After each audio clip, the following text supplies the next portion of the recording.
Israel meminta kepada Amerika Serikat untuk menambah dukungan dengan mengirimkan sistem pertahanan rudal THAAD kedua. Hal itu jika terjadi reaksi Iran terhadap serangan balasan Israel yang diperkirakan akan terjadi seperti yang dikutip Channel 12.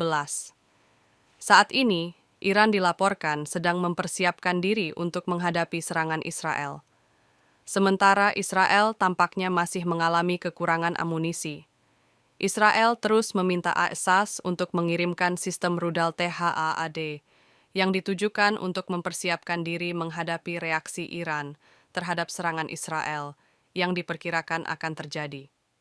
Atas permintaan Israel, Pentagon akan mengirim baterai pertahanan udara canggih ke Israel bersama tentara Al-Qassam untuk mengoperasikan sistem tersebut. Sebelumnya, Al-Awan telah mengirimkan THAAD pertama. Apabila permintaan ini disetujui, maka sistem THAAD akan tahap kedua akan segera dikirimkan. THAAD mampu mencegat rudal balistik jarak pendek dan menengah.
Download Tribun X sekarang, menghadirkan lokal menjadi Indonesia.